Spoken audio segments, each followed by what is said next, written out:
House of the Dragon is finally back with its second season, bringing family drama, dragons, treachery, fire, and blood, and, in this special occasion, some cheese. We'll discuss episode 1, how it differs from the book, expectations from the rest of the series, and more. And, well, for this first episode of the wrap up for House of the Dragon, joining me today is Evan the Magnanimous. Oh, it's better than the other name they were, shooting off last night as well. Aegon the Cock or whatever it was. Yeah, I'll take magnanimous, whatever. I'm glad to be back. This was a great premiere episode. I come in here as a non-book reader who has had the book for the last 2 years. This motherfucker. Who has not read the book for the last 2 years. It was funny. As soon as season 1 ended, I was like, okay, instant buy. I think I literally got it like May, right? Like for my birthday or Christmas, whatever, 2021 or 2022, whenever this show aired. Yeah. And I was like, I'm going to read it all throughout 2023. Never got around to it. 2024, here we are, June 17th. Have not read it yet. But you know what? I'm going in blind, baby. I'm going in blind. No expectations. Well, I got high expectations, but I'm excited to see where the show goes. I had a lot of fun, mapping all the character arcs all throughout season 1. I think they were really well planned out. And I'm very curious to see how things get even more crazier, hypocritical, crazy as we head in throughout the rest of season 2. I thought this was a really fun premiere. Yeah, I agree, and I'm over here rapping Team Black and Team Green because why not? Oh, yeah. But yeah, I guess we could start real quick, just like a brief overall thoughts of what we thought of season 1. For me, Yeah. I recently rewatched the show, season 1, and absolutely love it. I have like some issues here and there where like I feel like the pacing sometimes it's kind of like a double-edged sword of. It makes sense to have the time jumps, but it also hurts some of the character moments. Like for me, example, I don't really feel the death of Harwin and Lena in the show as much as I maybe do in the book, and it's mostly because we don't really have enough time to really care for them. Like you care that other people care for them, but like for you, it's not like it doesn't hit the same. But other than that, like season 1 is fantastic. Patty Considine, I don't know how that man didn't get an Emmy at least nomination. He wasn't even nominated. That was wild for me. Yeah. Yeah. So again, I absolutely love this show, and we'll get into episode 1 of season 2. But I'm with you, man. When season 1 finished, I was like, this was one of the best first seasons I've ever seen, in my opinion. It was really well done. It separated itself from Game of Thrones while having the political intrigue that we missed from the later seasons of Game of Thrones. It kind of felt like a, back to basics for Game of Thrones in terms of the political conniving machinations. The personal relationships were deeply felt, probably even more so than early Game of Thrones, because this was one central family splitting themselves apart, in contrast to Game of Thrones, where we had multiple families just vying for power, vying for control, etc. Yeah, I mean, I agree with some of the pacing issues as well as some of the character choices. Like the whole Rhaenys Dragon Pit thing will always, it's more of a joke now. It's just like, instead of just having her fly out, they had her crash, kill hundreds of people, but then not kill. Yeah, I mean, it's kind of good that they addressed it in the show, though. At least they did. I'm glad they did, because a lot of the complaints, but even then, it's like, Rhaenys, come on, like, it's not my war to start. It's your war to finish. Now we're stuck here. Anyway. Yeah, I will say though, real quick about that moment from season 1 with Rhaenys. I think it does a really well job of setting up something that's going to happen towards the end of the show, of how the smoke folk feel about the Targaryens. But again, not gonna get into that, but just Targaryens aren't the best. They're very messy. But yeah, overall though, I really liked season 1. I like tracking all these characters. I'm with you on some of the side characters didn't get their time to shine. We got White Worm in here. She's coming back. I thought she was one of the characters that didn't get a good due in season 1 as well, as like the whole Valerian family. I think, minus of course Rhaenys. I didn't get as much of them as I wanted, but I'm excited to see what they do this season, because one of them just lost her husband in Lucerys, and the other one's with Jace. I'm excited to see what they do this season, if they get much to do at all. And yeah, I'm with you. I think season one in general was just very, very strong. Performances across the board are very good, and it really teed up what we're getting in season two very well. Yeah. And I guess we can dive into season two now with episode one. And that theme, as soon as it kicks off, I'm like, wait a minute, are we starting here? And then you start like seeing like some snow falling. And I'm like, oh, fuck yeah. The whole like, I really like the whole concept of opening the show with all of this sense of honor when you're about to see something very dishonorable at the end of the episode of like of like Craig explaining why they send like even the members of their own family to the wall because there's something way more important than whatever's happening in this house. Um, it's a really well put together sequence that I think condenses some of the stuff from the book. Like all of this like sequence in the book is very like not dragged out, but like you see more of what Jace is doing in Winterfell. And here is just like quick, like, oh, we're gonna support you, but we can't go over there right away. Like Yeah, we have shit to do over here. So yeah, yeah, it's interesting. Yeah. how do you feel about Cregan? I liked Krieg, and I think his performance was really good. Waking up this morning and realizing that he was only going to be in it for that scene was kind of shocking to me. I didn't know that he'd only just be in here for a hi and goodbye, basically. But because like prior to this, I was theorizing on another podcast, being like, "Oh, I'm very curious to see what Cregan gets up to. Like, he's a Stark. He's very honorable, but is he like as honorable as the Starks are in present day, or is there a difference between Starks now and they were in present day? It doesn't seem like there is. Um, in fact, they seem a bit more honorable this time around, given that they send people to the wall not as punishment. In season one, Game of Thrones, it seems like more of a punishment. A sentence. Yeah. A sentence. Nobody wants to be there. And in this case, it's like, okay, I'm honor bound by my family to do it. Some people might not want to do it, but it's like it's part of the whole family thing. It's like it's more of an honor to do it. People will gladly do it. So I thought that was very interesting take on the whole wall scenario. And it's very interesting to me because we know shit doesn't kick off for 100 more years or so. So like you understand on one hand how honorable the Starks are at this point, how the wall is very important, and they really like elevate that with this whole Cregan speech. But at the same time, we know that shit doesn't happen yet. So it's just like we have the unnecessary, we have like the unfortunate, the burden. We have the burden of hindsight. It's like, yeah, you can send the people. You have time to send some people for the blood for the war, for the war, fire and blood war. So, I get what you're saying, Cregan, but at the same time, send some people over. You're going to be fine for another 100 years. Yeah, but I also love and again, this is one of the not necessarily even like nitpicks or complaints, but like I really wish that we would have seen more of those two like developing their relationship, like Jason Cregan, because and this is not like a spoiler for the books because I guess nothing of this is like really confirmed. Just Fire and Blood is like a history book told from the perspective of the Maesters, so nobody even really knows what really happens. Mushroom, right? Yeah, and Mushroom. But something that I've been thinking about ever since the very first episode from season one, where Viserys gives Rhaenyra that speech of every Targaryen king tells this secret to his heir. Yeah, let's talk about this. About the Night King and the White Walkers and the cold and whatever.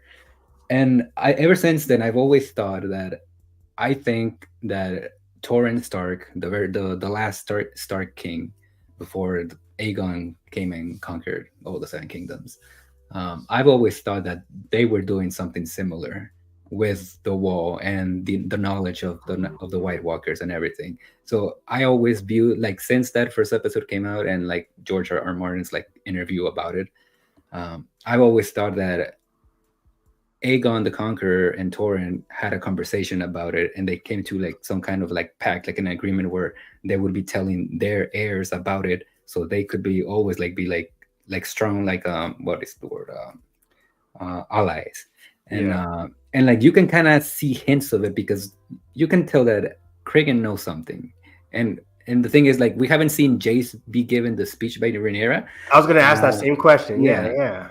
But you're assuming that it's coming. Again, we're not told that it happens in the book, but again, because of how things unfold in season one, you assume that that might come eventually. So it's going to be very fascinating how that comes to play later, not just this season, but like in in, future seasons. in For future sure. seasons because we're Cregan's going to be back. That's a great question. I was thinking that exact same thing while I'm watching this. I'm like, Cregan's speech sound is very much like Viserys, yeah. Viserys' speech. Did Cregan? Does he know? I mean, he's talking about threats beyond the wall, so he knows something. But does he know like the specifics of the Fire and Blood? Does Jace know the specifics? It's a great theory to have. It's very, again, yeah, we're not sure any which way, but I'm very intrigued by it. Like I'm really curious to see what Jace knows. I mean, I hope later on in the series. I don't want to hope for anything, but like maybe later on in the series, we can get a good Rhaenyra and Jace talk about that. Then Jace goes back, and then that can create more of the bonding between Jace and Cregan. Yeah.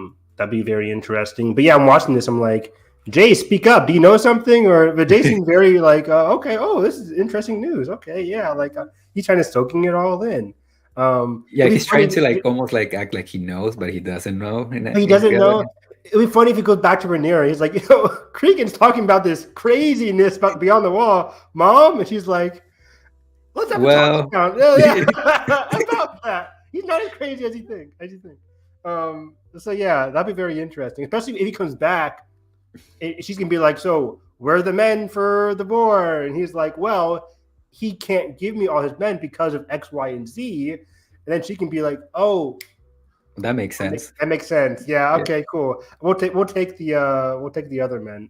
What men is he specifically lending out again? I don't think they specify which ones. They just say like 2,000. Like 2,000. It's not the entire forces of the North. It's just like 2,000. Yeah. Right? Okay.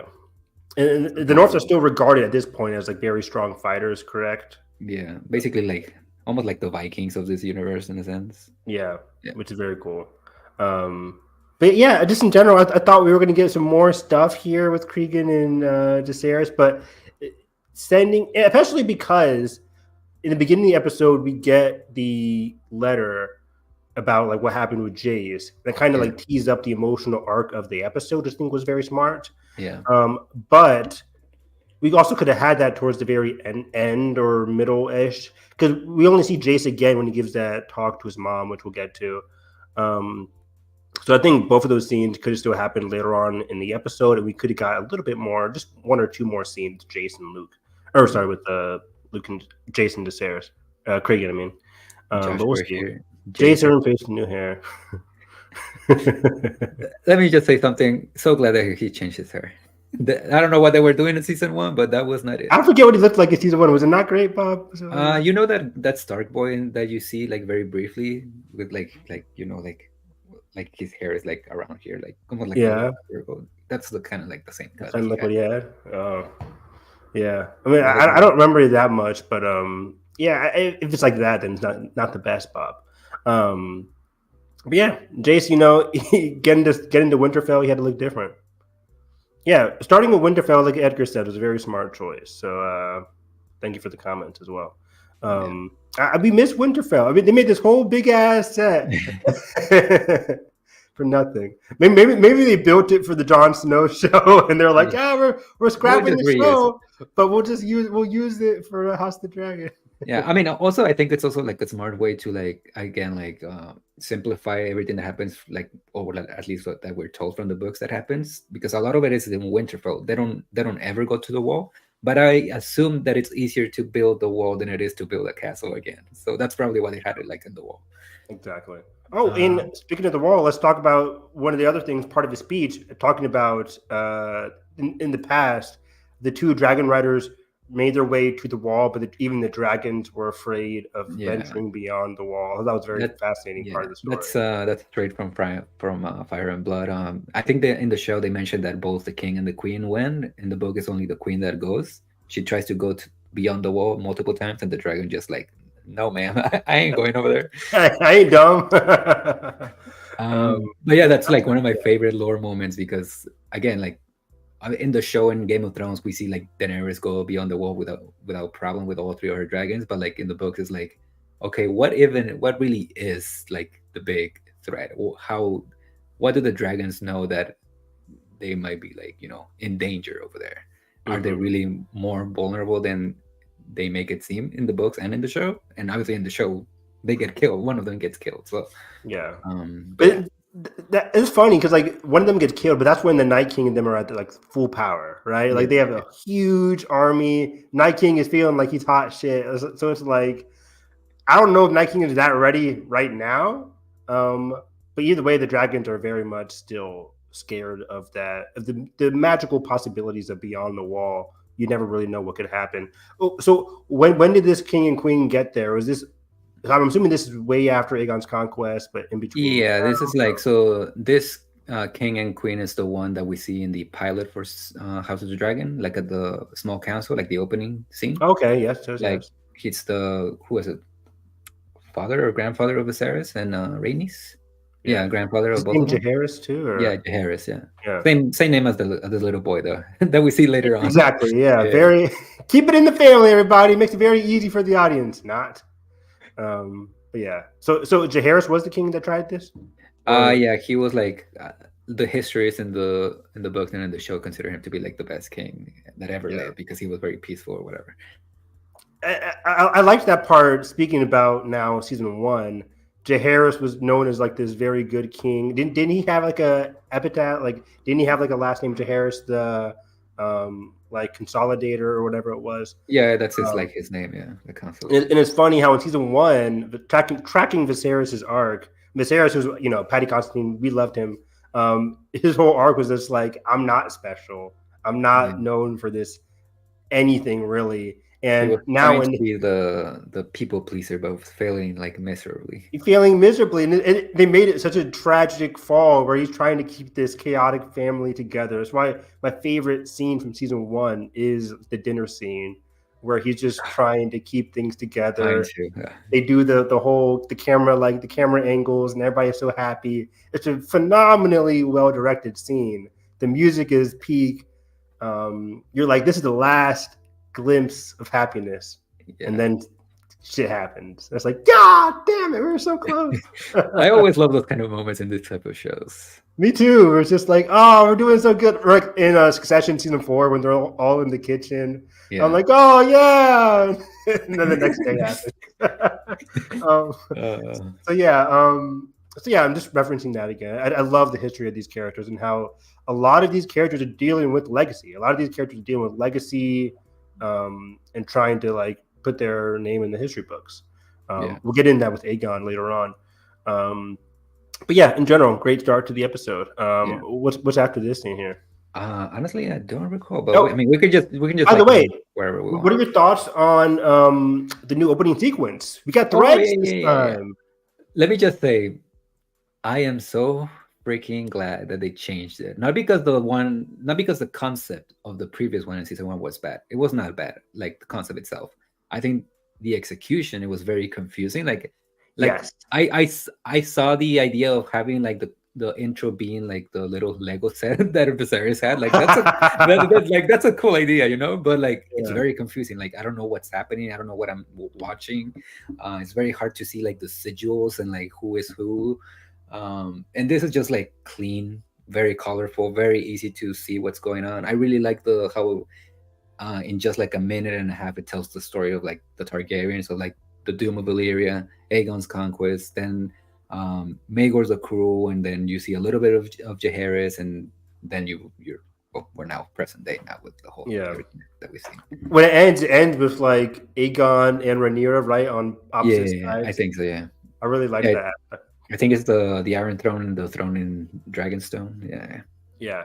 But I like this as well. I think you're right on the money there with season one. I liked it, but even as a non-book reader, I had to like watch YouTube videos being like, so this is what's really going down with the families. And because even then, throughout season one, they changed up some of the blood yeah, routes depending on who died. Like when Viserys died, things changed. And I thought that was pretty cool.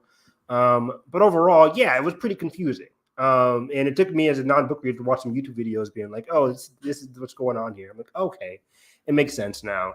But the threads aspect, the whole acting like it's more of a tapestry, like that's just hanging on the wall kind of thing. I really love that aspect. And we kind of do see something similar towards the end of the episode with Blood and Cheese, where Blood, one of them, Blood, is watching or he sees like a tapestry on the wall, and it kind of like reminds me of the opening sequence of the show about the Targaryens, the threat of the Targaryens, the past, the history of violence, and how what Blood and Cheese are doing could be increasing that blood and violence that has been known for in the Targaryen past.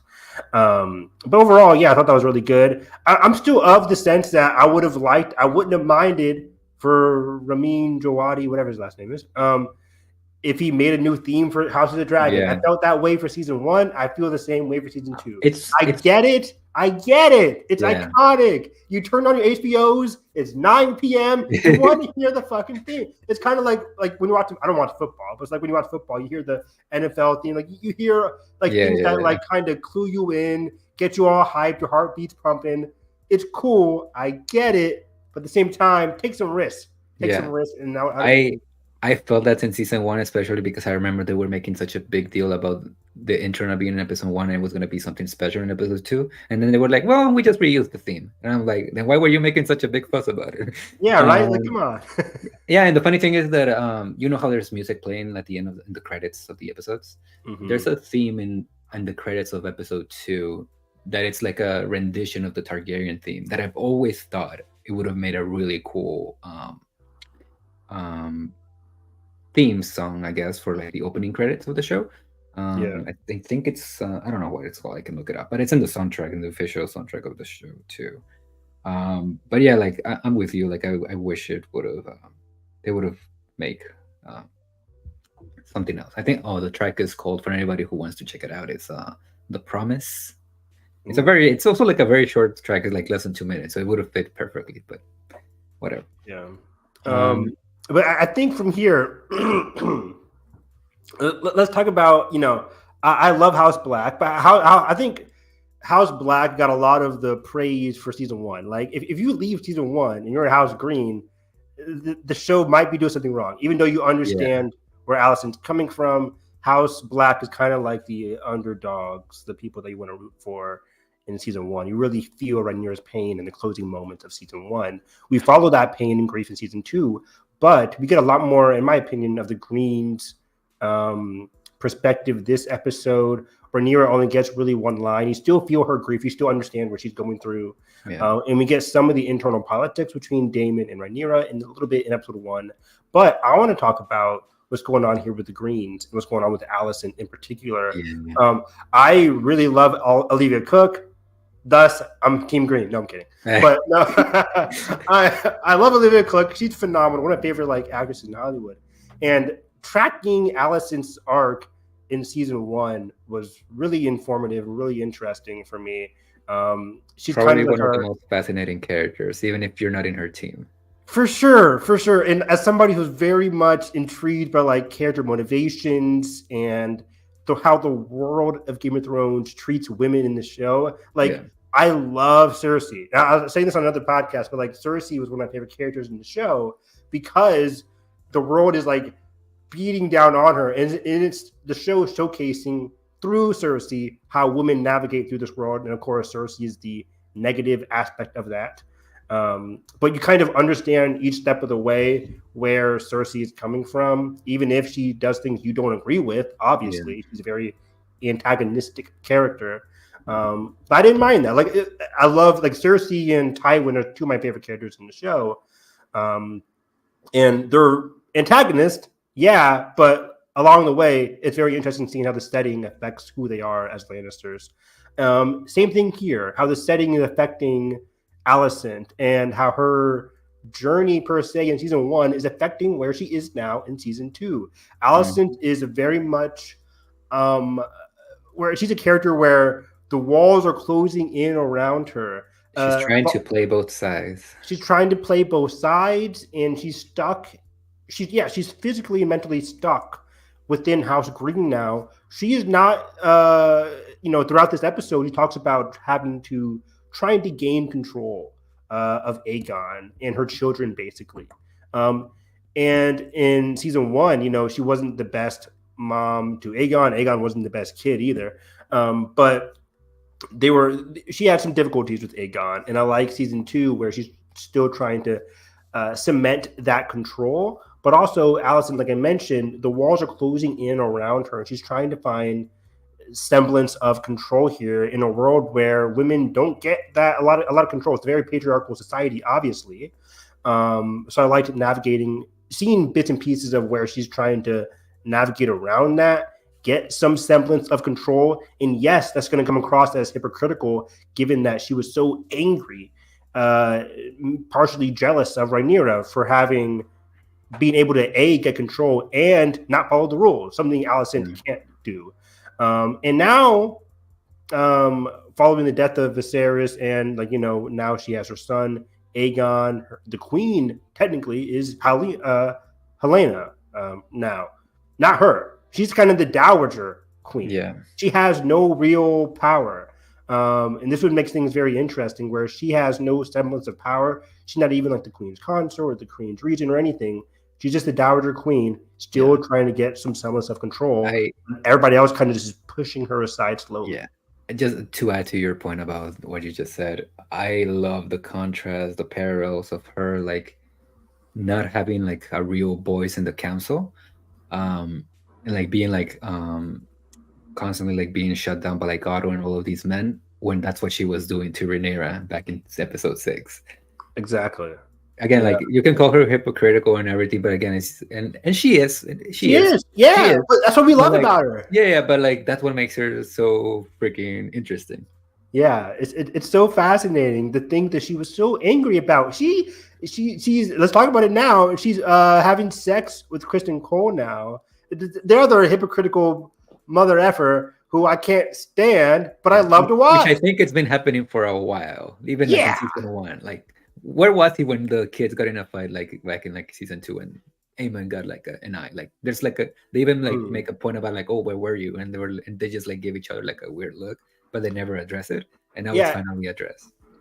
Flash me back since you just watched season 1 again. The Kristen Allison thing kind of started the night of Kristen getting his first murder, right? He's kind of the wedding, right? I meant the flashback, the wedding, the episode right before the big time skip, where he beats up Laenor's boyfriend in Sir Joffrey. So many Joffreys. He beats up Sir Joffrey at the wedding. That night, doesn't he also pledge his allegiance to Alicent that night? Yeah, he was basically gonna kill himself, and Alicent is what are you doing? Yeah. And I paralleled that to a lot of in anime or movies when a character is at their lowest and the main villain takes out their hand is follow me. I'll give you purpose. I'll give you purpose in this life. Granted, Alicent isn't this big overarching villain, but it did give me that kind of parallel. She's giving an open hand to somebody who's at this very lowest of his life. Mm-hmm. So of course, whether they're good or bad, somebody who's giving you a hand when you're at your lowest, you're going to follow them to the ends of the earth. And I think that's the same thing for Kristen here. Kristen, where he's following her throughout all of this. And I'm referencing later on, but when we get to the Kristen and Aemon scene, he's still very much defending Alicent through all of it, which is very funny. So Kristen's very much on Alicent's team. Alicent and Kristen are now having sex, like he said, probably been happening for a long time.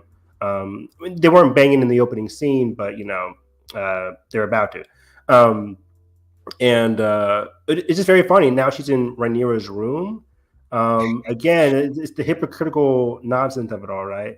But I love it. Again, she's trying to get control.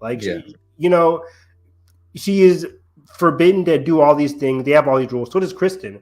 And she's just trying to get some semblance of autonomy. Yeah, she's almost trying to relive the childhood that she didn't have, her teenage years. I love that moment where she's oh, isn't it a sunny day, Kristen? Whatever she's saying to him after they're done. But and Kristen is very like not very reactive, but she's Yeah, like having like these like big like ooh, googly eyes, and it's just like it's. I feel like it's supposed to be funny, but it's kind of a little bit heartbreaking too. that's a good point. I didn't even think about that. She's trying to like, yeah, get the semblance of things that she couldn't experience because of my other favorite character in season one, Otto. Really kind of pushing a lot of these things onto her when she was just so young and didn't have any kind of freedom, identity, autonomy, or anything like that. Um, so yeah, I love Allison. I love to hate Yeah. Kristen.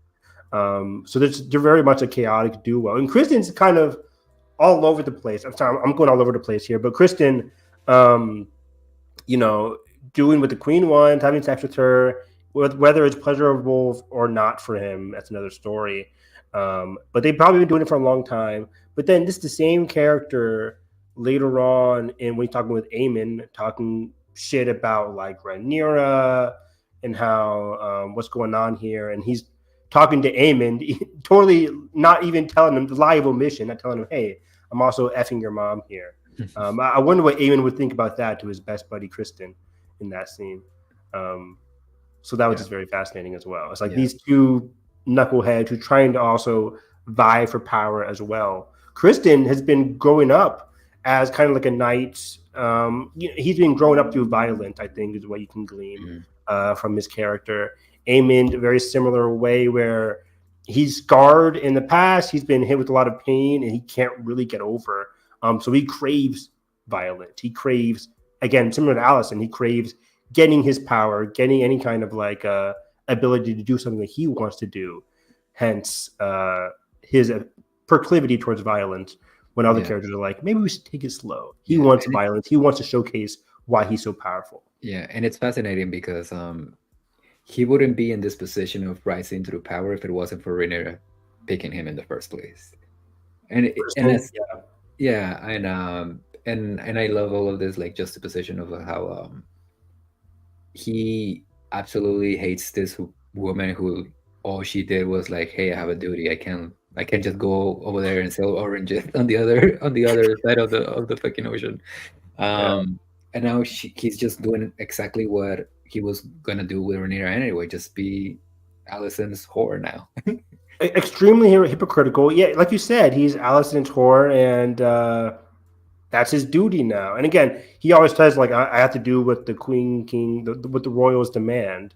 So he is doing that. But yeah, like you said, he's turned into exactly what he didn't want to be.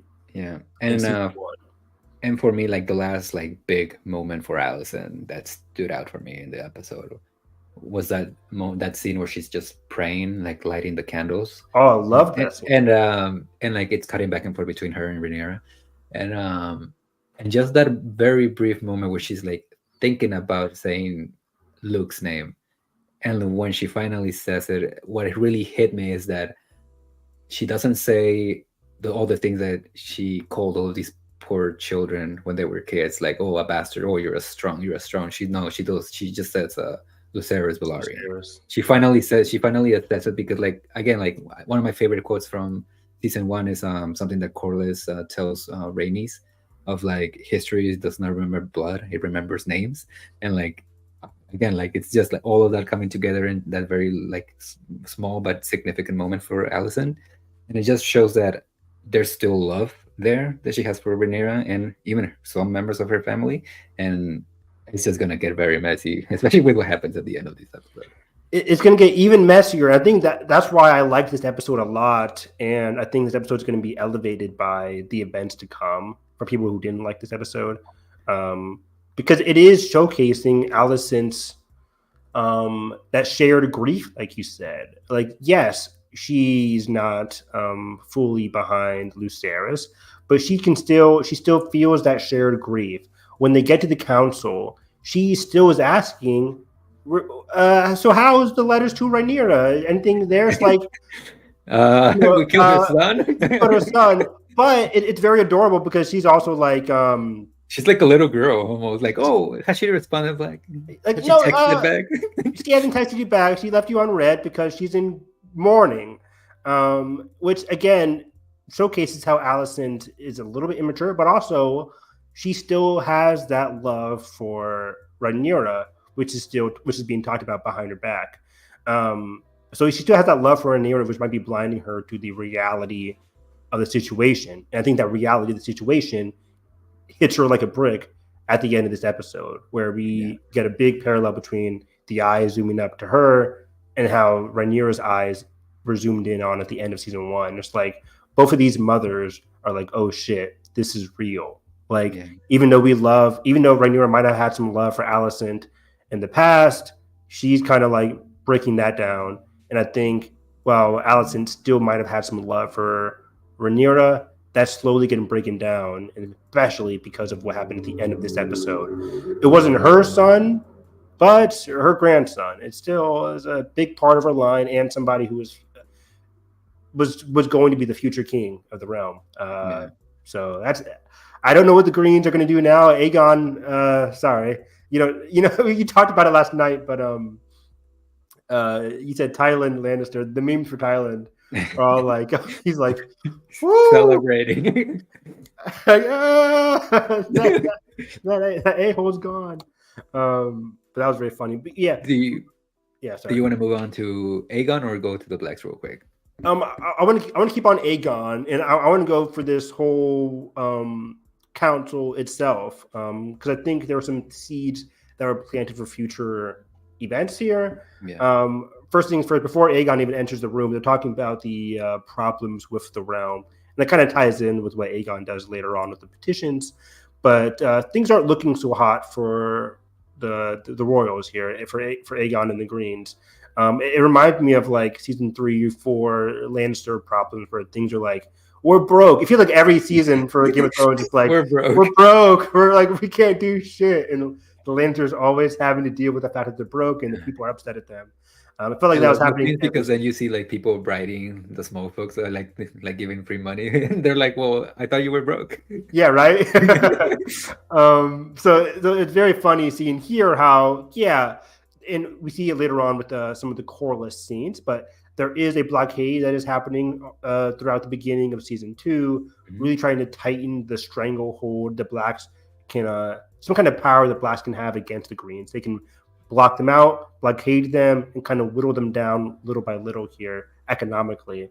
And we see the Greens really struggling with that in this whole council scene.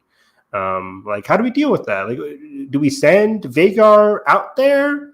And I love this whole discussion. It's very much, I love the political strategy of this show. And they're all like, should we send Vhagar out there? But they're like, oh, we can't send Vhagar. Vhagar's our guy. He's our tank. He has to stay here, because if he leaves here, then who knows? Like, Caraxes, anybody can come up here with their dragons, and we'll be fucked. We need our big guy to stay here, which then again hinders Aemond, who was really stretching to wanting to get out of there. It's both a strength and a weakness having Vhagar in King's Landing. Yeah, so it's very interesting. I can't wait to see what Vhagar gets up to, because Vhagar, we got a big showcase of his strength hauntingly at the end of season 1. The way he was just toying with Lucerys, and there's that beautiful shot of him in the shadows, that big ass dragon, tiny little dragon. It's like, oh my god, like, oh, so riveting. But now they have this huge nuclear bomb. They have the atomics at King's Landing. It's like, what do we do with it? What do we do with Vhagar? What do we do with that? I just love that back and forth discussion they had in this little council. Meanwhile, Aegon coming in all late with his son Jacaerys, just causing chaos, not giving a fuck about what's happening. Yeah. But yeah, and of course in the scene again, like we mentioned, Alicent is very much not being heard. She's getting talked back to by other people, like, Rhaenyra, we just killed her son. So, and then of course Alicent talks about that later on. But in general, I thought this was a very fascinating council scene. Alicent vying for power here. Otto's kind of like laying down the law, rolling his eyes at Aegon. Everybody's kind of like, just appealing to Aegon while also being like, Aegon, shut up, let the grown-ups do the talking, kind of thing. So, but yeah, Aegon overall, fascinating character. I didn't really care for him that much throughout season 1 until like the episode where they really had to pull him out of King's Landing. That the whole plot with the White Worm keeping him hostage. That's when I became very much curious and intrigued by Aegon, especially in relation to his brother Aemond, who Yeah. I'm more intrigued by. But Aegon here is a person that really wants favor. He's kind of a character that is built on the love of others. He cannot get that love from his mom. His mom smacked him a couple of times when he was a kid. Yeah, very well Not great. established. Very well established. Viserys hardly ever talked to him before he croaked. And he has a kind of like a up and down relationship with Aemond. So it's like Viserys needs, or Aegon needs love. He's not getting that from his family. So where does he want to get that? From the common folk, from the people. That's kind of where he gets his power. That's kind of where he gets his love. And we see that in his son, right? Yeah, a son who doesn't know any better. And it's kind of like he's giving a lot of love for his son, somebody that he can really... the love that he didn't get from Viserys, essentially. Exactly, which is very sweet. Even though we know Aegon's very much a complicated dude. Not the best dude in the world, but not the worst dude either. It's just like, not great. Well, He's not. No, he isn't no Joffrey. I don't want to compare evil deeds. He did a lot of he had a lot of, let's just say he has a lot of bastards throughout King's Landing. So a lot of unfortunate, icky stuff from Aegon. So I don't want to say whether he's bad or good or anything like that. But it was just very interesting watching his character here, trying to get love from the common folks as we get to the petition scene. But even in this scene, he just really do the whole Thailand. Want to give my son a pony ride or whatever. It reminded me. You watched The Boys season 4. Light spoilers, but it reminded me of the scene where Homer is just like, "Yo, the Deep, go give that guy, give him a blowjob or whatever." He's like, "What? What?" Like when he's like raising people in position of power, it's just like, am I really doing this? Again, it's also similar to Succession. There's like bore on the floor. It's like, I don't want to do this, but this guy's telling me to do it, and I don't want to say no to him. So it's like kind of awkward. What do we do? And then I like when Alice and Otto are just like, sit your ass down. Don't do that stuff. What are you doing? Aegon is so fascinating to watch this season. I can't wait to see him get even more. He hasn't been hit with that reality yet, Edgar, and he's a king. The war is coming. He's ready for the war. Yeah. But I think also what happens at the end of the episode, like you just said, he was showcasing to Jacaerys a love that he never had. When that love is taken away, woo-wee, we're going to see some angry Aegon, and I can't wait to see what happens next. Yeah, and I think you can see a lot of impatience in his character, even if the impatient can be like quote unquote good, like even like him trying to like immediately please the small folk is like, yes, trying to do something out of impulsion. I really like, okay, but does it make sense? So now that something actually horrible is going to happen to him, or already did happen, how is he going to start like making decisions? And is he really going to start listening to Otto, or is he going to start listening to, I don't know, Aemon or Kristen Cole or all of these other people? Yeah, all of these very violent people. Let's talk about this. Alicent really wants, and this could tie into the also brilliant scene between Alicent and Otto. I love Rhys Ifan. How you say it? Rhys Ifan? Rhys Ifan? Yeah, I think it is. Rhys Ifan and Olivia Cook. They had a couple of scenes towards the end of season 1. Whenever they're in a room together, good shit, good dialogue, good shit happens. I love seeing them. They're back and forth. It's very Big Brother-esque, which is why I like it, where it's just like we're talking shit about somebody behind their back, in this case, Aegon, and they're trying to put control. Like, hey, yeah, we can deal with him. So, Dad, what do you want to do? Do you want to get control of Aegon? You want peace for the realm? Yeah, sure. Then why are you talking shit in front of the whole conversation back there? So I kind of love their conversation, even though it is problematic. They say they can get a lot of control over Aegon. That's not happening yet. There are cracks being formed even behind their own backs, i.e. Larys Strong talking to Aemond. I'll get to that in a second. But I love the whole Otto and Alicent scene. They're really trying to control Aegon. And I think this was a pivotal scene because that might be contrasted sharply with what we're going to get for the remainder of the season, where they're losing that control Because of what Laris is saying.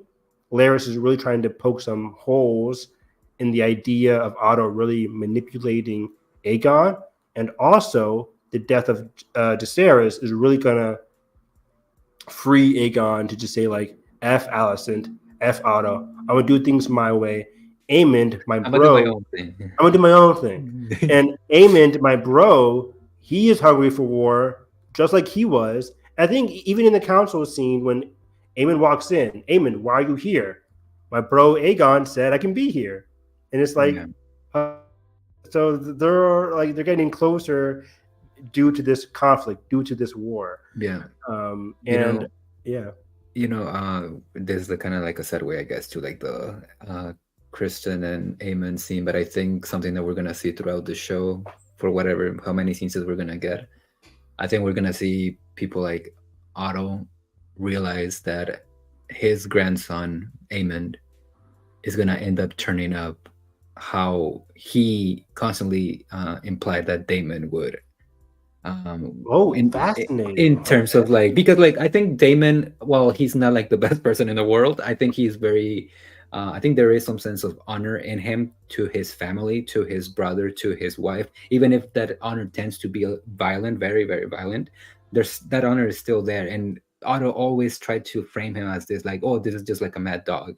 And if A you, chaotic element. yeah, Yes. and if you give him a little bit of power, he's gonna end up like unleashing hell to the realm. And I think not only based on what I know from the book, but just like how they're treating Aemon in the show and how impulsive he was also in season one of like, oh, I want to be king. Like Aegon doesn't want to be king, so why should he be? I'm the one who studies. I'm the one with the biggest dragon. I'm the one. Just can't wait to be king. Yeah.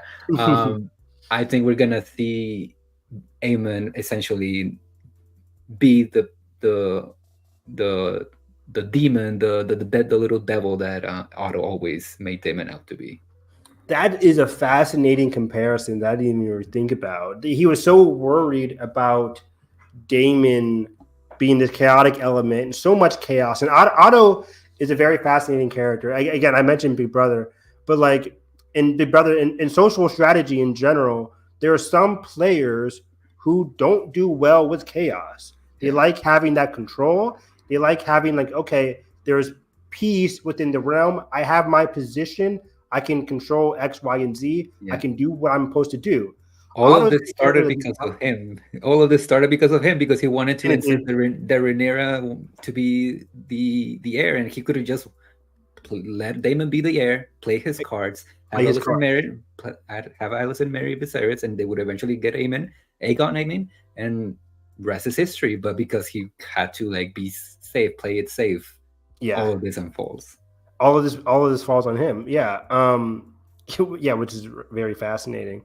But then Otto, in contrast to Otto and Larys, are very much conniving characters, both trying to get their pieces of the pie, of the House Green pie, in their own unique ways. And I think in contrast to Otto, Larys is really fueled by chaos. You know, chaos is a ladder, is something I think Larys can strongly agree with. Larys strong.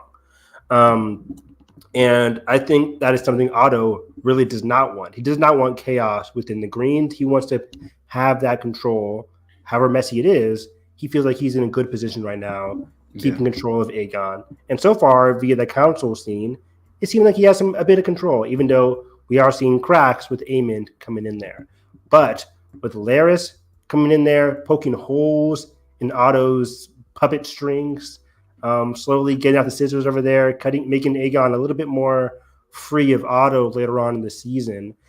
That puts Otto in a very new position. We saw him removed from Hand of the King in season 1, but the show kind of like cut away from that. Like doesn't Otto like disappear and then he comes back or something like that? Yeah, he disappears for like 2 episodes. 2 episodes or so. So we didn't get to see really Otto without power. When he comes back, he quickly becomes Hand of the King again. So I'm very curious if Aegon heeds Larys's words, especially after what happens with Jacaerys. If he removes Otto from power, where does Otto go from here? Will he be in a very similar space where Alicent is coming from. Alicent also somebody who doesn't have much power. What's Otto going to be like if he gets removed from Hand of the King? What's going to be his next steps? That's going to be very fascinating. Aegon is such a wild card. I think they're very overconfident to say like, oh yeah, we'll just keep on controlling Aegon. I can just keep on going up there, going up to the throne, whispering something in his ear, then Aegon will change his mind. That's not going to last for much, very long at all. So not great, Bob. So yeah, that whole scene is going to be very interesting to see play out. But yeah, going in from this to Kristen's whole thing, because we talked about Aemond here. Aemond really much like maneuvering himself on the board, but then we see later in the night, Aemond and Kristen kind of talking shit about this council meeting, basically. Saying like, well, everybody's like too hesitant. My own mother, Alicent, she still has love for the enemy, as we saw in all the trailers. And that makes her a fool. That makes her a fool. You know, Kristen's like, about that.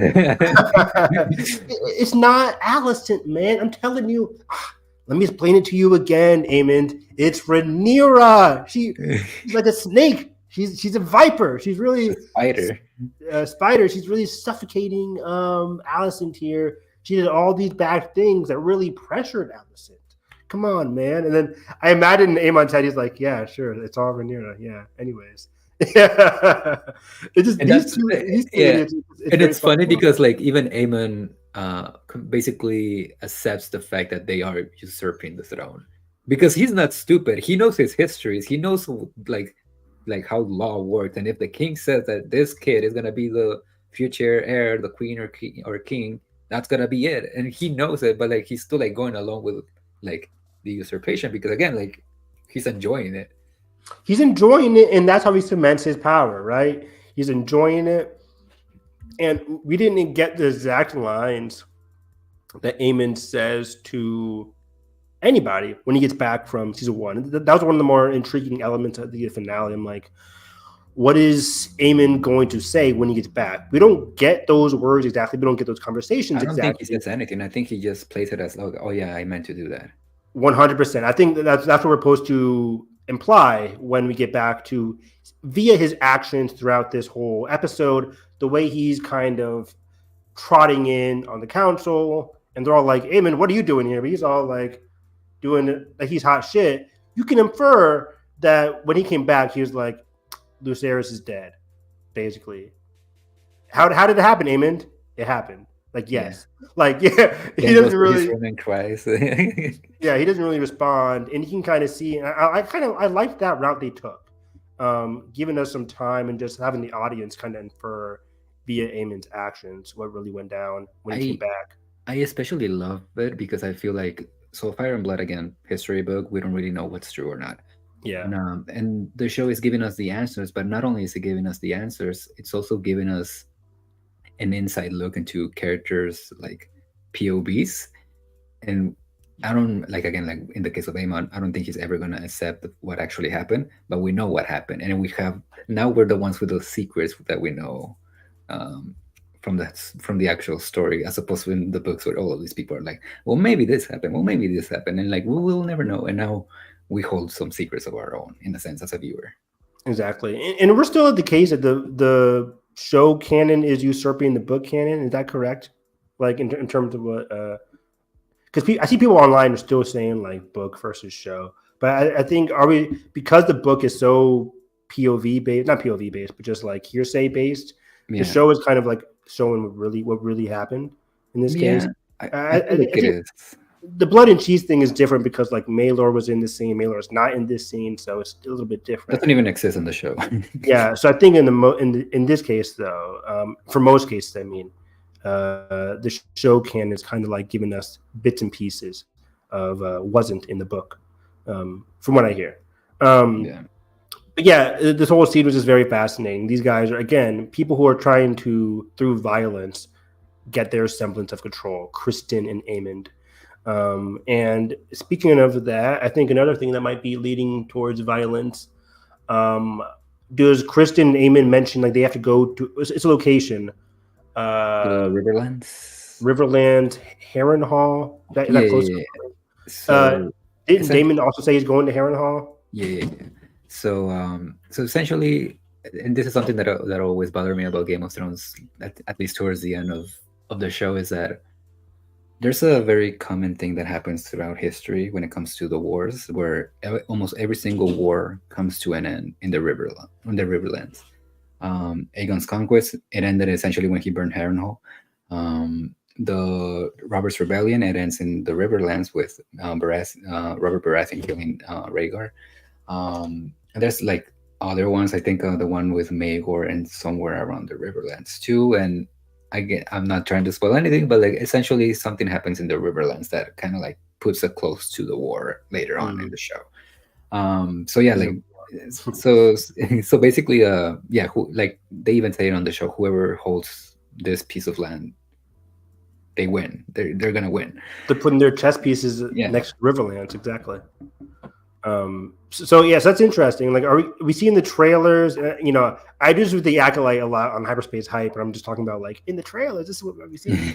But like in the trailers, we do see Kristen Cole riding in the woods. Like it looks like the Riverlands to me. I don't think we get Daemon versus Aemond yet, but they are both going to Harrenhal. I don't know what's happening here. I know we see some dragons later on. We see Bela or Lena, one of those kids, one of the black kids. I forget who is sisters again. Bela or Lena. Yeah, it's so if you want to make like a mental note or something, Bela is the only one of the two that has a dragon. Okay, Bela dragon. Yeah, the other one doesn't. And which one was Luke's wife? Luke's is Rhaena. Luke. So Bela and Rhaena. Lena was the mom that died. Yeah, got it. So we see Bela with a dragon yelling, which looked to be very similar to like what's happening in the Riverlands, maybe. So I think she could be out for revenge. I don't know. I'm very curious. I really want them to have some agency this season. I think they will. I think even though they don't have a lot of big moments, I feel like even that just like very small, like 2-second shot of Rhaena like mourning Lucerys, I think it means a lot. That was really special. So yeah, I think that might be it for House Green. They're very much people are talking to each other behind their backs. Aemond really is like doubting the strength of his mother, but he also really wants power, and he's kind of getting that from his brother. So we'll see if that continues. If Aegon is going to continue to give Aemond more control. We've seen in the past a lot of kings giving their siblings power as Hand of the King. Yeah. So it wouldn't be surprising if Aemond becomes. I don't think when Larys is poking holes in like, hey, Otto, watch out for Otto, Aegon. I don't think Larys wants to be Hand of the King. No. But he also, Larys, what is it that you do here? The Office game quote, where it's just like, what is it that you want? You're poking holes. You got your power in the Greens. You got your ability to talk with Alicent, which, by the way, he tells Alicent that he changed a lot of the her staff, which is very interesting, just to like spy on her. Basically, to spy on her, which we get that uncomfortable bath scene where she's like, "Yeah, is that connected, Edgar?" When she's like, "Get away from me," because I think she's just. I think like what we see of Alicent in this episode, early in this episode, is her kind of trying to be herself on her own, like even just with Kristen Cole, like again, like trying to be almost like regaining some of that childhood that she never had. So now that this fucking guy comes in and replaces all of her staff with his, just to like essentially be looking at her without being there in the room, and just like it's uncomfortable. It's like losing that sense of control all over again. And I like the way that she's bathing, like she's kind of cleaning herself off from what she's been doing with Kristen Cole. Like she's still very much a religious and devout for a person, but she also knows that she's having sex that she's not supposed to be having with Kristen. Yeah. So you can see that semblance of like her cleaning that off, kind of wiping away the ilk that she's doing, or she perceives that she's doing. It's not fair at all. She should be able to have sex with whoever the fuck she wants, but that's the name of the game. Yeah. You want to jump into Team Black before we come back to King's Landing? One more thing, sorry. And we'll come back to King's Landing, but Larys saying that he changed the staff, is that connected to what happens later on in the episode with Blood and Cheese? It's like, it's kind of sus. You change the staff the same night that somebody comes in via some of the I staff. It's like, did he know or not? He didn't I know, obviously, but like, yeah. I don't think he knew, but I'm definitely in the impression right now that he let it happen. that's what I'm getting at. That he let it happen because again, chaos. Uh, he's already trying to get rid of Otto, and once Aegon loses his shit, that's gonna be even more Good for helpful him. for it. Yeah. Yeah. So yeah, that was very interesting. Like, okay, staff is changed the same night somebody murders in the same vicinity, in the same palace. Like, if I'm a detective, I'm like, so the staff was changed the same night there's a murder? Like, Laris would be the number one in my questioning book, even Yeah. though he has total plausible deniability. Um, it's just very sus. But getting back to the blacks, blacks are full of grief and anger. Where grief is primarily coming from Rhaenyra, anger coming from Daemon, Damon. which is my guy. Matt My guy. Smith, man. Even Matt when Smith is he gets out of that chair and to scream to Mysaria, even though like obviously not a good thing, but like his acting, his body language is so fucking good. the physicality is very imposing and frightening. But you can't help but root for him, even though he's doing some. When he puts that hood on, it's like, oh, here we Kermit is go. here. Yeah. So I'm very curious to see what Damon's whole arc is this season. But yeah, where should we start? Let's go with let's continue on here with Damon. He's very, because we kind of see him before we see Rhaenyra, because she's still in mourning and grieving. Damon's angry, Edgar. He can't stretch his legs.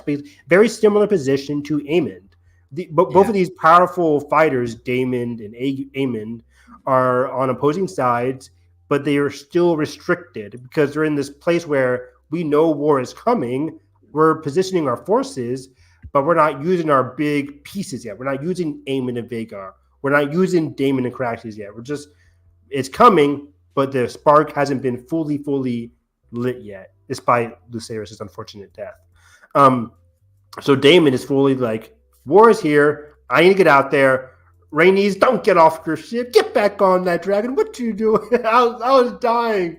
He's like, don't get off. We're riding at dawn. Where we going? You're gonna go kill that old bitch. It was hilarious. And she's like, yeah, you're not the king. I'm just going to keep on walking. I got to sleep. I've been flying for like 24 hours. I need to Go check rest. on my granddaughters. Yeah, my granddaughters. Yeah, they just lost. Yeah, my granddaughters. Like, I need to be with them right now. It's like, we're still in mourning. He's like, come on, let's go. Let's ride. It's like, Damon, how many Red Bulls have you had, Damon? It doesn't matter. Let's go. It's like, okay. But yeah, I love, we kind of got the tease of this conversation prior to the episode coming out. But he does talk to Rhaenys being like, if you would have done something earlier, this wouldn't have had to happen. But and I'm kind of agreeing, but at the same time, I understand what Rhaenys is saying too, in terms of like, it's a very chaotic situation, and basically you're not the king, so sorry, Daemon. So I think the Daemon and Rhaenys of it all is very interesting. But yeah, Daemon's very angry for war, and he kind of is assuming a position of power in Rhaenyra's absence.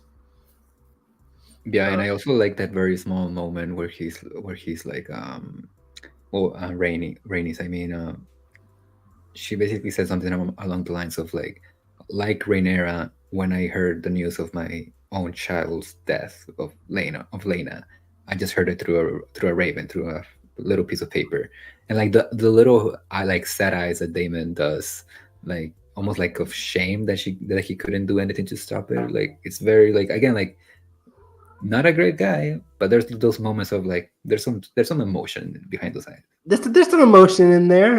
Yeah, that's one of the moments you mentioned up top, Edgar, in terms of we didn't get much to really care about Lena's death, even though however tragic it was, but we did care about Daemon's feelings towards her.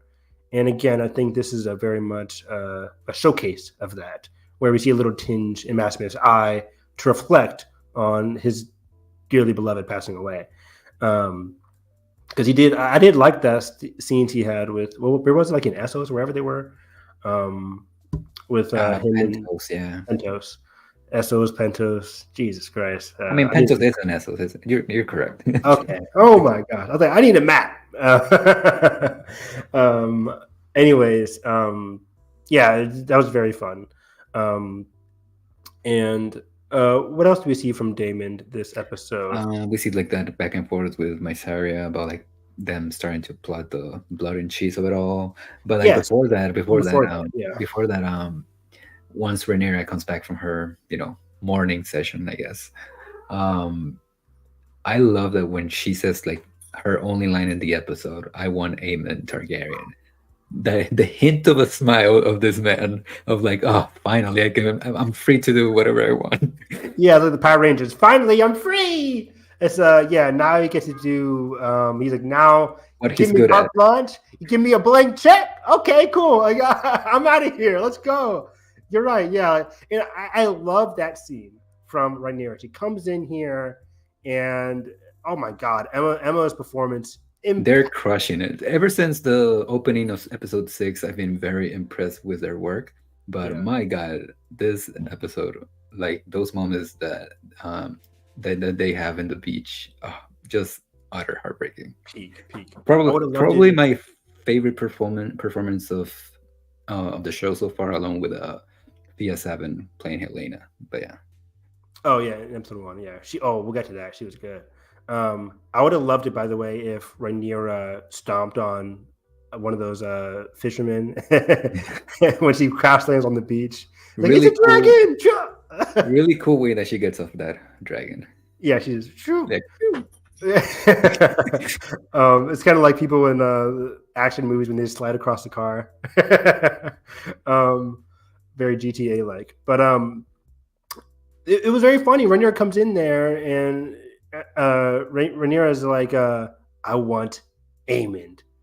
And everybody in the council room is just like silent. They're like, and then Rhaenyra just walks off, and everybody else in the council room is like, okay. Like I said, Damon's happy because he gets a blank check, but everybody else is like, how is it that you want us to do that? It's like, how are you doing? Yeah, how are you doing? Hey, good morning, nice to see you. Any directions? Any point A, point B? Like, he has Vagar. He's in King's Landing. Kind of hard to make this happen. But I love the awkward silence that everybody just has. They're all just like, okay, meeting is adjourned. And immediately Damon goes run to his old fling and like, okay, how are we gonna do this? Yeah, like, I'll help you out. Like, you can either rot here in prison, or you can kind of do your own thing and help me out here. But by the way, I liked seeing White Worm. What's her name again? Mysaria. Missaria. They kind of did away with her accent, by the way. I think it wasn't the best in season 1. It's kind of here and there. So it's they kind of toned it down a little bit from what I could tell in episode 1 here. Also, since we're in the topic of blood and cheese and the whole plot, I love the, not necessarily a change, because again we don't really know what goes on in the book, but I love that the initial idea of a son for a son is not in relation to Aegon but to Alicent, and it's like trying to kill the actual guy that killed him rather than just some random poor kid that didn't do anything. It makes them, like, even though they're still gonna commit murder, it makes it a little bit more honorable from Rhaenyra's point of view, because it wouldn't even be just straight up murder. It would be like justice, like the Queen's justice. Son for a son. If Aemon goes, tragic. But the Greens are like, Aemon's our biggest weapon. We can't really lose him. So yeah, that's very. Of course, they don't know about the plan, but yeah, a son for a son makes a lot of sense going from Rhaenyra. At this point, Team Black all the way. And yeah, and I like seeing White Worm here. She's also a character in season 1 who was not being treated the best by Daemon. He was like, oh, we're getting married. We're doing all this shit without Daemon even telling her. They kind of split ways. What was interesting was that I'll just say White Worm. How she is, throughout season 1, in hindsight, she did a lot of bad towards Daemon as well. Even though Daemon did a lot of bad towards her, she also kind of spilled the beans about when Daemon said, like, king for a day. How did Otto hear about that? Maybe Mysaria. Yeah. Probably Mysaria. Daemon having sex with Rhaenyra in the brothels. Granted, Damon kind of didn't really care if anybody was watching that sequence, but it spread like wildfire, probably because of Miss Arya. And then, of course, the whole Aegon is captured, the whole hostage situation, not good for Damon's rule with Rhaenyra. How did that happen? Miss Arya, her dealings with Otto Hightower. So in the past, White Worm has actually done, Miss Arya, White Worm, whatever, she also has done a lot of bad behind the scenes that Damon's probably even unaware of. That she's been doing, which is it makes for a very fascinating relationship. If we can see this progress throughout season 2, I don't know if we will, but for this episode's case, it's still made for an interesting and intriguing sequence of events. Because Damon feels like he has a lot more control over her, and he does in this situation. But just in hindsight, she probably had a lot more control than he thought she did in season 1. But getting to the butt and cheese of it all, yeah, now she's imprisoned. They caught her in one of the ships. Damon has all the power. He can keep her rotting in prison, but now he has a blank check. Now, a son for a son, and now and he wants a plan to come into place, and she's his biggest in to get into King's Landing. And shit gets crazy here. I like the slow, how do I describe it? Like the slow crawl of dread that happens from this point on in the episode. I also love how even Ryan Condal points out of like the confidence in the writing of just handling the show to these two guys that we've never met. Oh yeah, great point. Yeah, and the show, that's what's so beautiful about Game of Thrones. Like, because the audience is so used to going through a lot of different perspectives, we get these two idiots, and we're kind of like, we're not on board for it, but we're engaged in the scene. And despite how much of an idiot they are. So are Blood and Cheese portrayed as much as dummies they are in the show as in the books? I would say so. I think in the book, they're like, obviously, I feel like more awful because like once we get like into the actual unfolding of events, like they threat Helena that if she doesn't pick, they're gonna just kill all 3 children and abuse like the little girl before they do it. So again, like it's like I love how, I mean, I don't love that it happens, but I love how George R. R. Martin writes all of these like very like moments that in the hands of another writer it would be just shock value for shock value's sake. But in his hands, like they just come off as very like strong, thematic, poignant moments in his work. And again, like we'll get to the changes that the show does, but again, like I think they did a really good job of how they handle those 2 characters. I agree. It's a very chaotic element to the show, and unknown as well. So yeah, basically says, if you help me.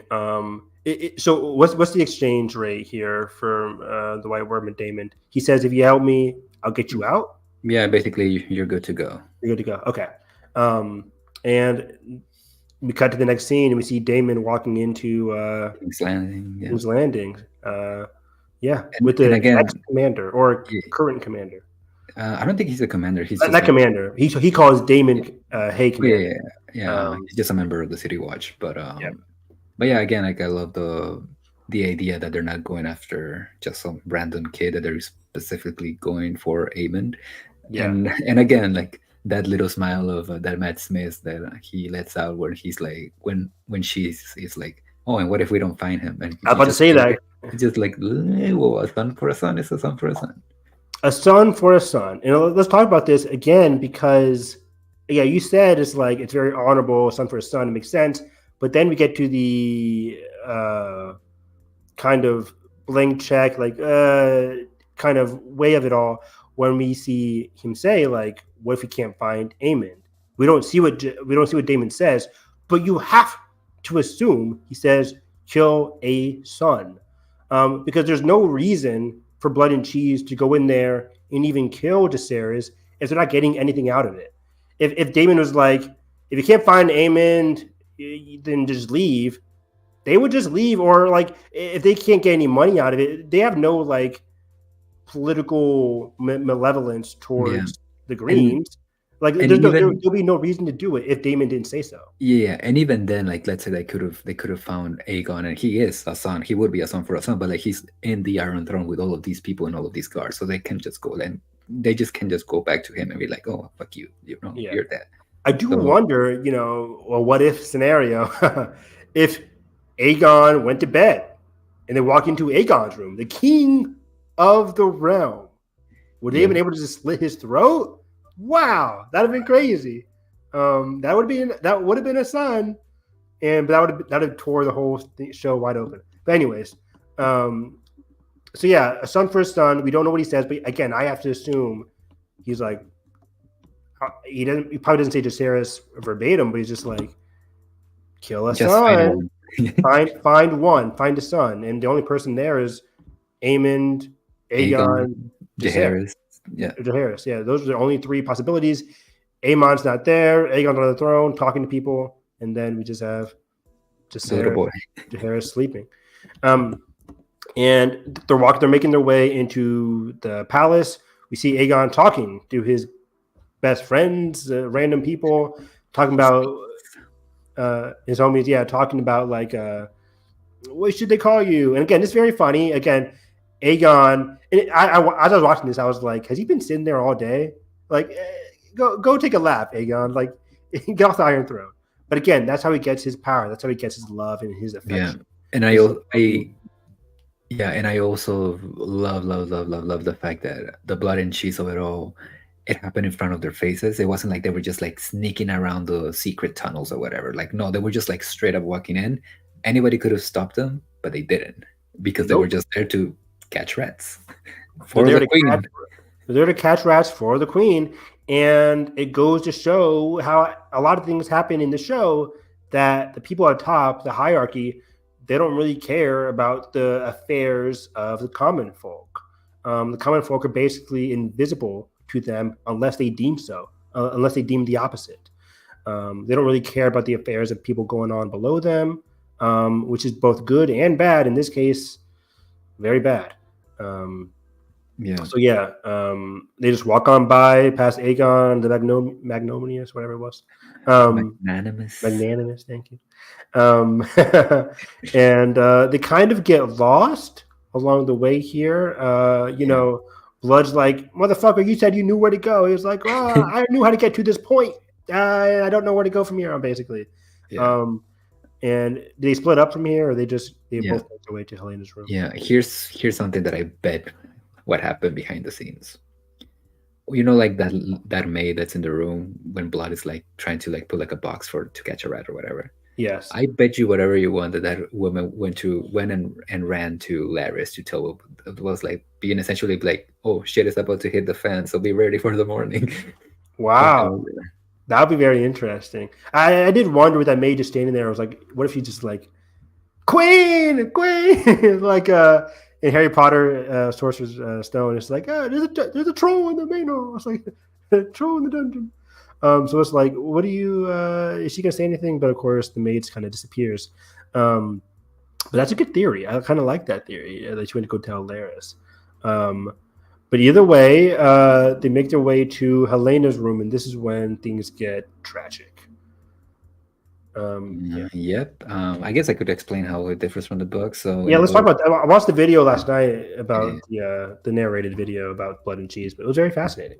Yeah. So essentially, at this point, Aegon and Helena, they have 3 children: the twins, Jaehaerys and Jaehaera, and a little boy named Maelor.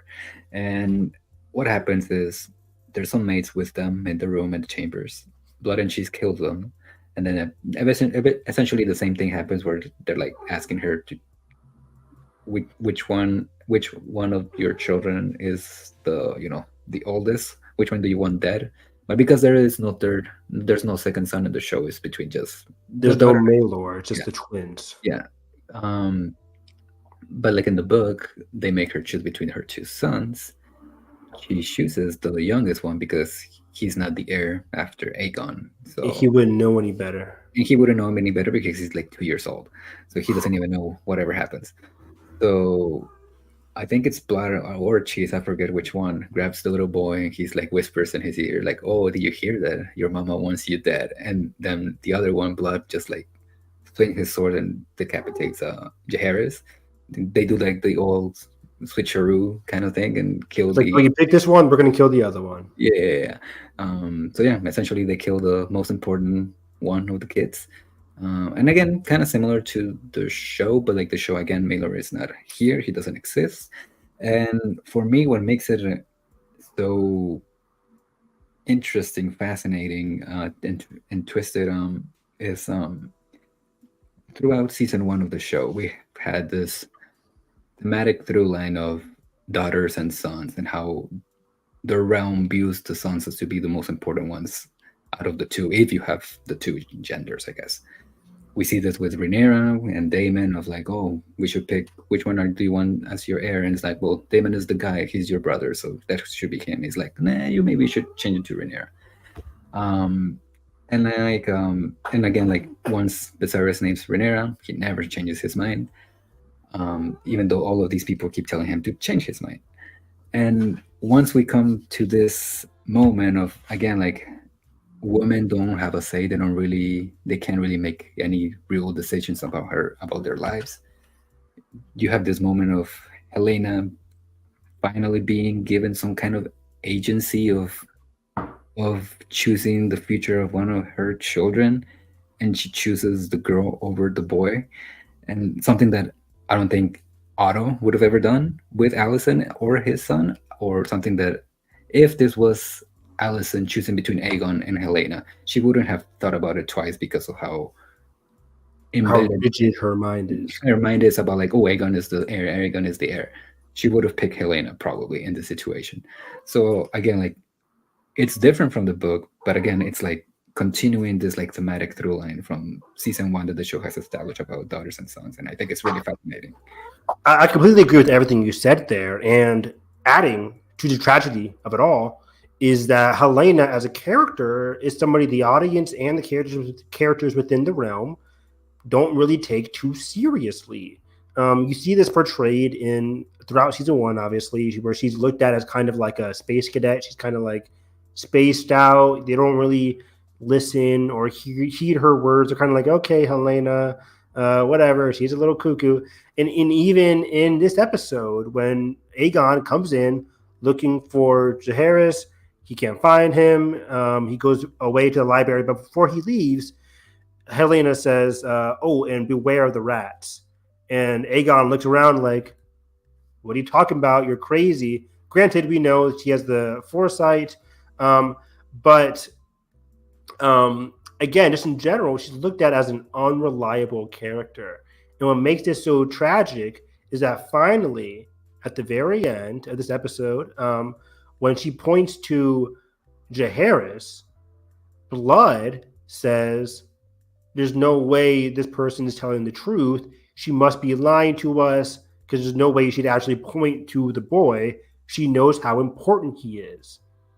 While Cheese, in a tragic form of just, again, tragedy, he looks into her eyes and sees that she is telling the truth. It's the one person that really believes Helena in this sick, twisted moment is Cheese. He believes her. Nobody else has believed her to this point. Yeah, and I think it's a factor of both of them in a sense, in a different way, but in a sense being like outsiders. Great point, yeah. Like there's like a mutual understanding in that very fucked up moment. Exactly, the mutual understanding in that horrible moment where he's like, no, I see the look in her eyes. I've seen your eyes in different people before. And I know she's telling the truth. And he kind of takes her for her word.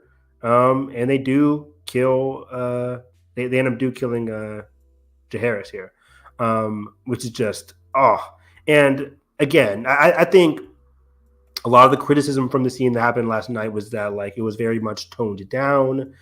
People said they didn't feel the impact. I can understand that, not feeling the huge impact of it all. As a non-book as a non-book reader, I wasn't like, oh my God. Like I wasn't, this wasn't like a Red Wedding or Ned's death. It wasn't like a huge. It's a different kind of shock. It's a different kind of shock. I'm just watching it. I'm just like. It's an emotional shock, not really like a visceral, like physical reaction. It's not like an explosive reaction. I was sitting there watching it with my dad and my brother. We were just like, oh, damn.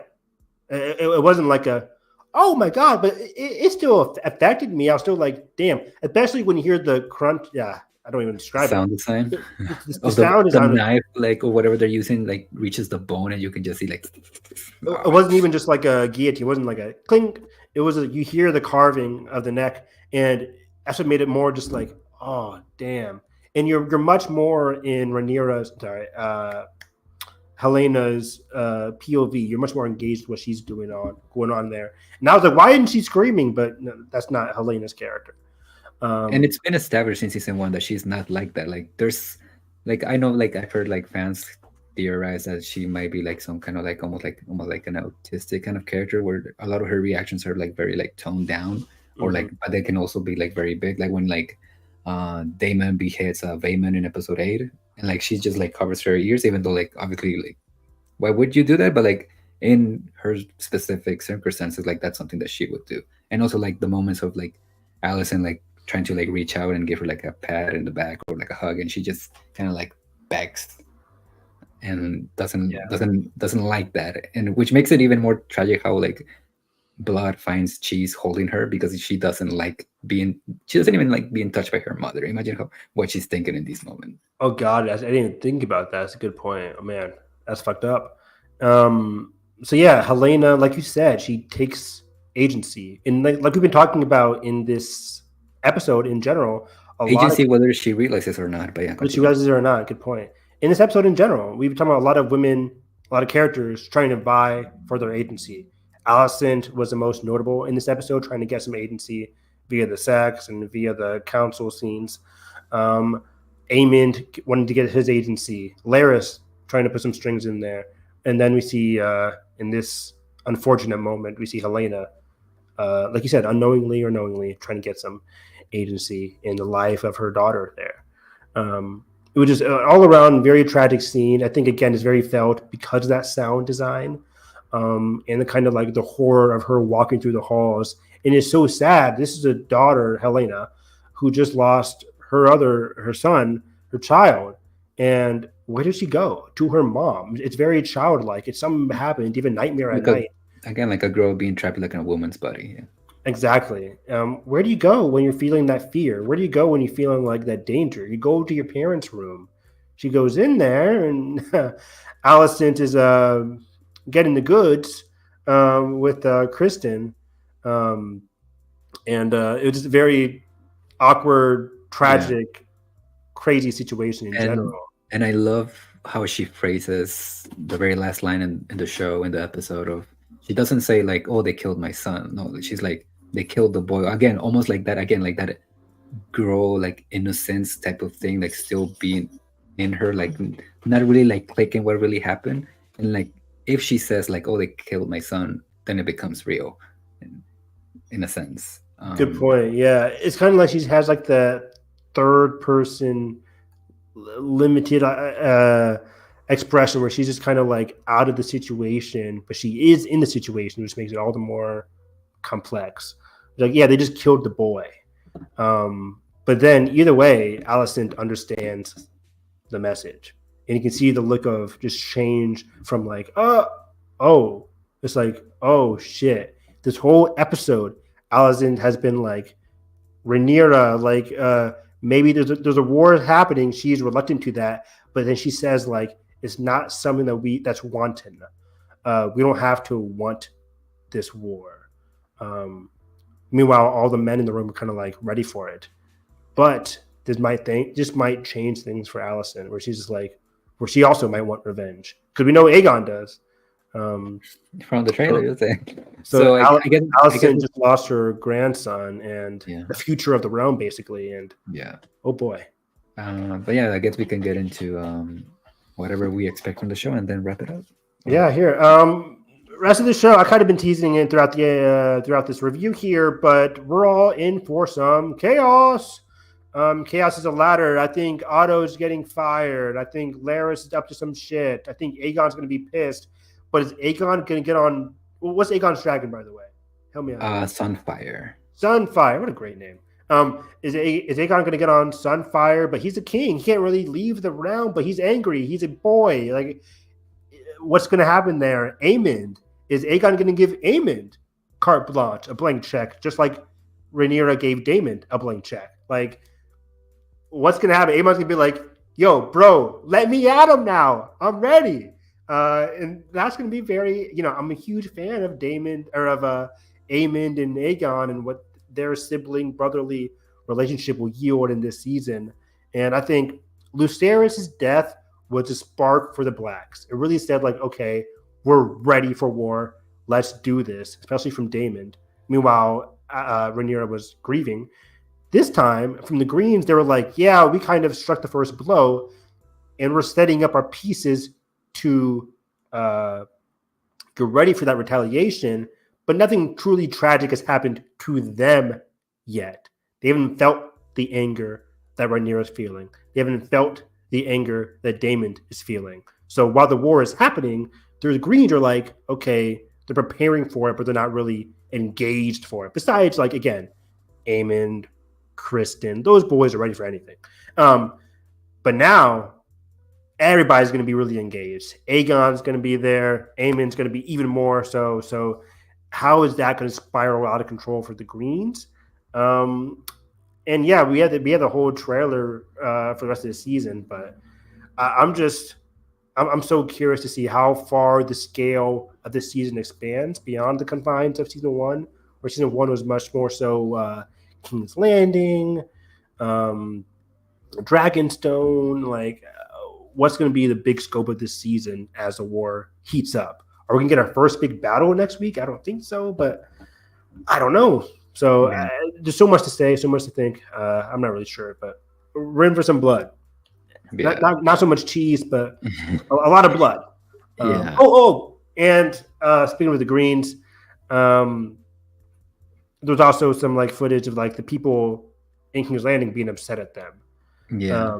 So I think that might be next week or episode 3, but I don't know, because it feels like it looks like they're like during a funeral or something. Yeah, I would assume that just like Rhaenyra had a grief, they had their whole funeral, the pyre. By the way, very tragic scene of kid Joffrey having the toy from Lucerys. That was very sweet. But then, and we didn't even mention Rhaenyra and Jason. Peak acting, peak phenomenal. Everything about that. Jerry Collette is crushing it. Like, he was good in season 1, but like, my God, like that voice crack. The voice crack. Oh, that was so heartbreaking. Just a boy in this system of being so like trying to be polite, and like he doesn't even say mom. He just says like I think he says a queen or something like that. I forget what he says, but he's trying to be all regal, but that facade just cracks. It was beautiful to watch and sad. So yeah, Jace is back. I before we got knowledge that Winterfell was done, I figured Jace would go back to Winterfell, but I guess not. So now I'm even more curious what Jace does. Hopefully he doesn't die this season. That'd be fucking dark, losing both your sons. But anyways, yeah. Yeah. Well, for me, like, we know that we're waiting for a battle episode in episode 4 from what we've been told. So I'm gonna be very curious to see how.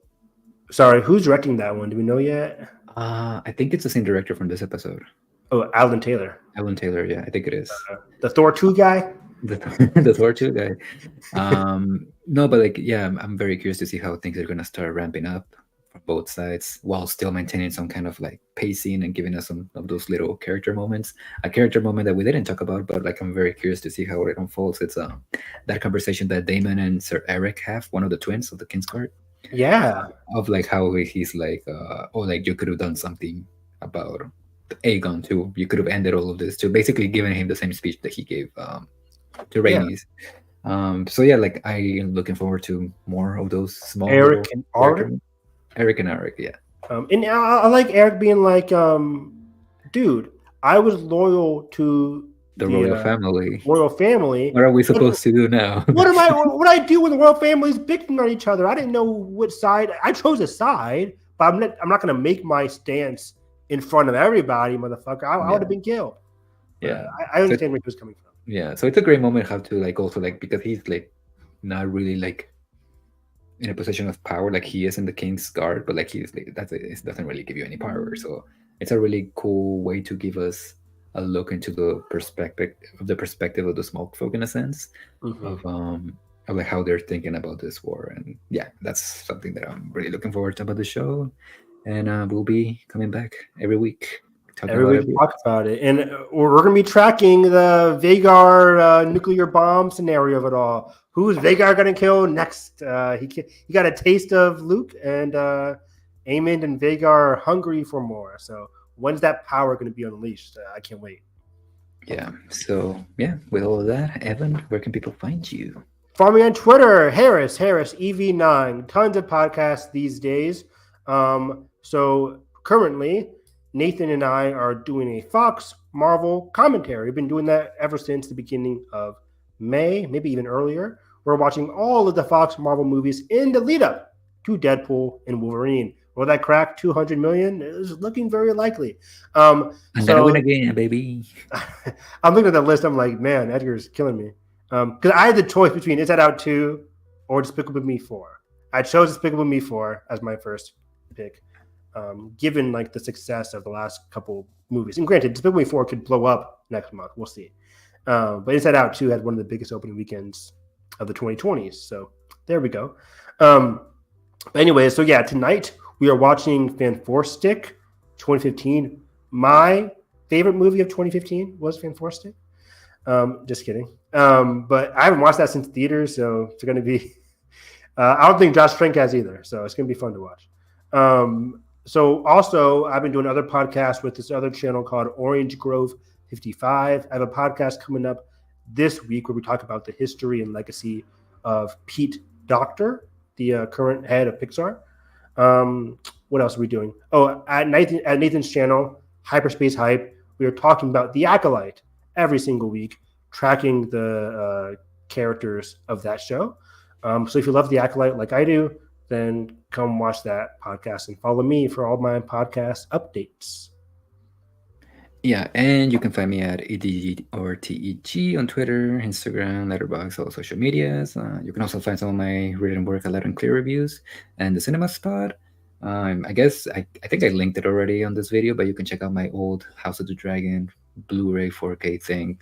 Gorgeous disc, looks great, fantastic. And you can find this podcast at WHFG Podcast. And yeah, like I said, we will be back with more House of the Dragon in the coming weeks. And well, see you in the next weeks. We'll see who dies next time, which child will get beheaded.